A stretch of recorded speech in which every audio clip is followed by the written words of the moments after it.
Let me tell you something.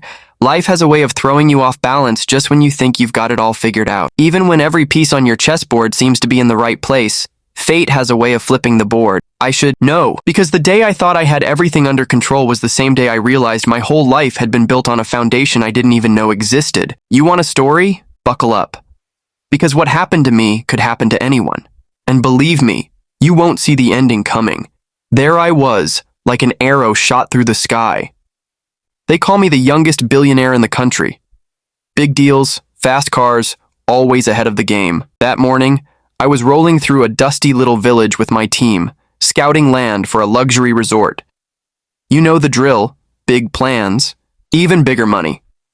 My black SUV crawled past a bustling market, the sun blazing above, dust curling around the tires. And then, out of nowhere, she stopped me in my tracks. A little girl, barefoot, couldn't have been older than 6. She wore a faded school uniform and held up a tray of roasted yams like she was offering the world a treasure. Her face was tired, too tired for a child, but she stood tall, chin raised, like she had something to prove. I looked once, then again. Something about her grabbed me by the throat, and then I saw it, around her neck, the necklace. Not just any necklace, my necklace. A silver chain with a carved lion pendant, one of a kind.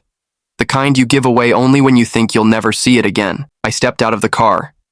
People stared, probably wondering, what's a rich guy doing with the yam girl? I didn't care. I walked right up to her and softened my voice. What's your name? I asked. She looked up with wide brown eyes, and for a moment, my heart stopped. Hope, she said. Then I asked about the necklace. She clutched it, with small fingers, and whispered, My mama gave it to me. A chill ran down my spine. I asked, Where's your father? She blinked. Never met him, she said. That's when the ground beneath my life started to shift. She told me her mother was sick and she sold yams after school to help out. And there I was, a billionaire, untouchable, powerful. But suddenly, none of it mattered. I pulled out my wallet and bought every single yam she had. I offered her a ride, told her the roads weren't safe. But she shook her head. Mama says no talking to strangers. And you know what? I respected that. She packed up her tray, thanked me, and disappeared into the crowd like smoke. Just like that, she was gone. I turned to my driver and said, Follow her, but don't let her see you. I need to know where she lives. 10 minutes. Later, he came back empty-handed. She vanished, he said. How does a child move like that? That night, I couldn't sleep. Her tired eyes and that familiar necklace haunted me. So the next morning, I went back. But this time, not empty-handed. I brought school books, shiny shoes, a teddy bear, a lunchbox, and a few storybooks. Anything that might make her smile. She was there. Same spot. When she saw me, her eyes narrowed. You came back. I nodded and told her I wasn't a bad guy. I handed her the bag. She peeked inside. And when she saw everything, her guard dropped, just a little.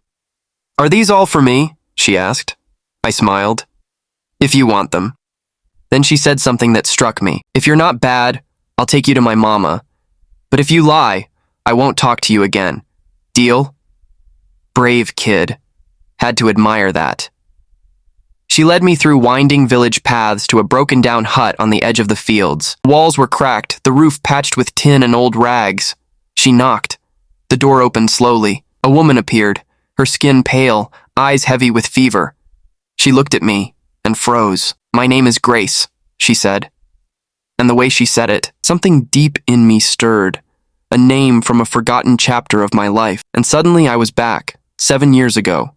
A dark club, loud music, a woman laughing, dancing. We drank, we talked, we danced until sunrise. I called her the strongest woman I'd ever met. I remember giving her that necklace, but by morning, I was gone. No note, no number, just a memory. The necklace lay quietly on her pillow, my necklace. And now, years later, Grace looks at me like she can see through every lie I've ever told, every sin I thought I buried. I ask how Hope got it. She lies, says she found it on the street. But her hands tremble, her body's weak. I let it slide. I offer her money, for medicine, for comfort. She snaps, You don't get to fix things with cash. And just like that, I'm disarmed. But I don't walk away. I show up every day, help Hope with homework, bring her storybooks, snacks, moments of childhood she never had. She laughs now, tells me about her world, one dream at a time. And sitting beside her in that broken-down hut, I feel something no private jet or penthouse ever gave me, peace. But the world doesn't wait. My assistants panicked. Third board meeting missed. Headlines questioning why the golden boy of business is hiding in the slums. But for once, I don't care. This isn't strategy.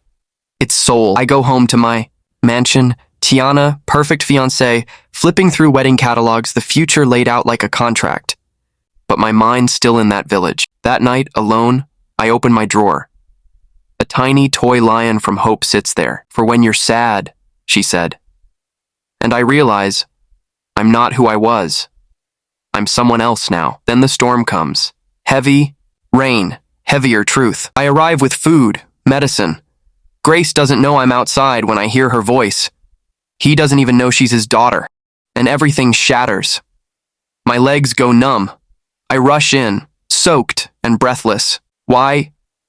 Didn't you tell me? She stands tall, tears in her eyes but steel in her spine. Because you left once. I was scared you'd do it again. I fall to my knees. I didn't know, but I love her. I love you. Will you marry me? Just then my phone buzzes. Tiana. A message. Don't decide yet. There's something you need to know. And behind the curtain, Hope peeks out. Are you really my dad? My voice cracks. Yes. She runs into my arms. I hold her like she's everything I never knew I needed. I place Tiana's engagement ring on the table. I love you, I whisper to Grace. But before I begin this chapter, I have to end another. Then, Tiana appears, hand on her belly, rain and tears mixing. He's mine, she says. He doesn't even know about the baby yet. So here I am, Micah, billionaire. Caught between a past I abandoned, a future I promised, and two lives I've helped create. What would you do? Choose history and healing, or a new truth with unfinished edges?